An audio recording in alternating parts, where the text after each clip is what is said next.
Hi guys, akkam jirtu nagaa keessanii nagaa kooti galata waaqa. Har'a solitti deemnee dhufnee jirra viidiyoo addisiidhaani. Viidiyoo kiyya akkuma seentanii yuutuubii kiyya gadi caanaati. Subscribe, like, share gochuu hin dagatiin isiniin jedha. Har'aan kana viidiyoo walitti deebine kuni ijoollota biyya Arabaa jiraniif dhaamsa tokko dhaamsuun barbaada. Innis maali? Walumaan ilaalla jechuudha. Innis maali yoo isin jettanii gaafattan beetalee ijoollee keenya Saudi Arabiyaa keessatti miidhamaa jiraniif. Maal jechuun barbaada ijoollee keenya Saudi Arabiyaa keessatti miidhamanii fi ijoolleen keenya tokko amma hojii gadhiisanii mana ijaarsa mana warra ta'an kuni hojii gadhiisanii bashannana baana minaamin jedhanii warri shorxaran qabamanii warri lubbuu isaanii minaamin darban kuni akka of eeggannoof gootan isiniin jedha sumarraan yaada kee kana dhaggeeffadha sirriitti. Maaliif biyya ormaa kana gaafa dhumnu bu'aa bahii hedduu jira waa baay'ee keessa dabarreetti kan hundi keenya har'a geenye akkuma kanaatti har'a geenye otoo hin taane bu'aa bahii hedduu keessa dabarre waan miiqa keessa dabarreetti siqaayii miiqa agarree kan har'a geenye jechuudha. So kanaaf maal gootuu isinii waaqayyoon kadhadhaa inni amantaa abbaan amantaa qabu amantaa mataa isaadhaan waaqayyoon haa kadhatu inni musliima ta'e amantaa mataa isaadhaan kiristaana ta'e amantaa mataa inni pheenxii kan ta'e amantaa mataa isaadhaan hunduu amantaa mataa isaadhaan amantaa qabu waaqa isaa kadhachaa bakka hima jirutti taa'ee obsaan madaamii isaa waaqayyoon irraa qabi jechaa amantaa qabuun kadhachaa yoo amantaa qabuun du'aa godhachaa jechuudha. Achuma bakka jirtu taa'ate hojjetadhaa malee sa'aatii kanatti ala hin baane jedhanii hin yaadina. Saudi Arabiyaa keessatti lubbuu namaa meeqa darbaa jiru dhiisaatii as Dubaay kana keessatti badaami ulfaata. Nama meeqatu bahee kun karaatti hafaa jira nama meeqatu bahee qabamee galaa jira. Kuni maalirraan kan ka'e ijoolleen tokko singattee amma qoofni irra bahee amma wanti biyya lafaa kun sin dogoggorsinaa baay'isuu.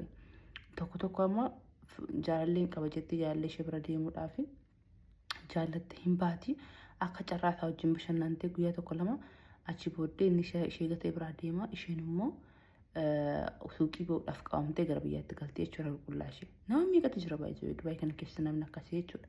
Innaa soo maal jechuun barbaada guys.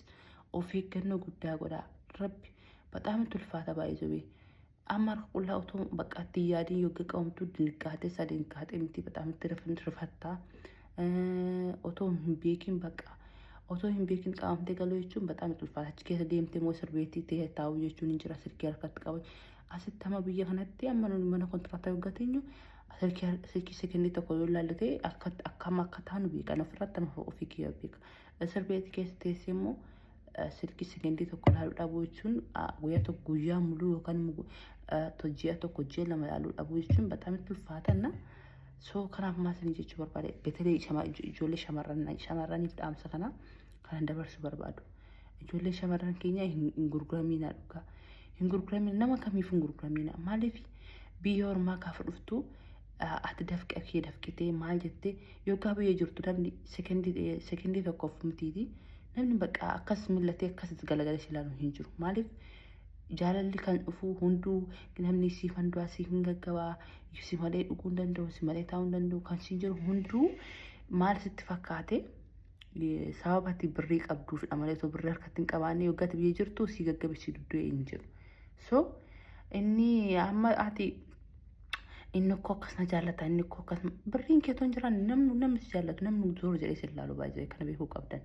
Sinigale dhugaa rabbi innaa maal sitti fakkaate ijoollota biyya Arabaa anumaan dabalatee sa'aatii qabnu keenyatti haa fayyadamnu umuriin keenya dabalaa deema umurii keessan kanatti birri keessan harkatti qabadhaa galaatii maatii keessan ilaalaa galaatii immoo gahaa gaarii dhaabbadhaa anumarraan kaasee tokko si dhayyuu naan jira inna taa'ee gaafa yaadu akka nama guddaatti teessanii gaafa yaaddanii takka nama baasa dhugaa. Nama fayyada yaane maaliif jim jennee bakka akkuma nama yaannetti nama akka daa'imaatti yoo yaadde bakka jireenya keessatti gubaafta. Baay'ee na yaadadha rabbi yookaan biyya jiru namni zoor jedhee galagalee akkasitti lallaalle har'aan kana yookaan xiqqoo sadarkaa xiqqoorra ga'u kana bakka ekelee sii du'aa si gaggabaa si malee taa'u si malee dhaabadhu namnaan jedhu jira jechuudha. Bakka maalii koo eessa baddee maal taate firillee obbolaallee maalillee yookaan biyya jirtu koo nama birrishaa si laatee hin beekne nama bakka zoor jedhee nagaa si gaafatee hin beekne kan biyya kana dhuftu nagaa maaliif kun xiqqimee isa barbaacha ati immoo akkasii kana biltii taata birrii kee namatti hin baalageessi qabadhu. Yogaa biyya galtuu jireenya kee gaala keetti dhaabbattee qaxxattee jiraatta daa'ima godhattee jechuudha. So ijoollonni biyya arabaa jirtan hin goonfamina. Betelee ijoolleen saawudii jirtan maal isinitti fakkaata hin baay'ina. Mana madaamii qabu jettan keessa madaamiin akkas na goote jettanii bakka jirtan sanatti irratti tsallaa yookaan irratti du'aa godha madaamitti zim jettee ziiphii afaa isheetti godhattee zim jettee teessee jechuudha. Inna sa'aatii sanatti ati bakka dhalootii kan gaffee jiraadhu waan bakka konfideensii qabaadhuuti bakka tukuriitii godhadhuuti jiraadhu malee inna madaamittiin sirraa gab jetti. Inna please ijoolleen Saudi Arabiyaa jirtan ala baatanii mana hojii dhaabanii ijaateenya hojii qayyaran hojii bareedaatti bana jettanii lubbuu keessan akka hin dhabne.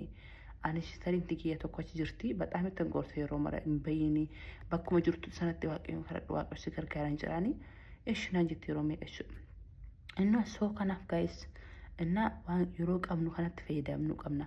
Amma dubartiin bakka asuma waggaa 2 waggaa 20 waggaa 10 ol kan darban waggaa 20 kan ta'an umurii isaanii sitti waan balleessan bakka isaanii sammuun isaanii kan barratame sababa maal kan keessa maatii isaanii irraa kan keessa sababa jaalli isaanii irraa kan keessa birri isaanii jaalli isaaniitti fixanii birri isaanii maatii isaaniitti fixanii kallattii meeqatti fixanii bakka sammuu isaanii barratame jechuudha.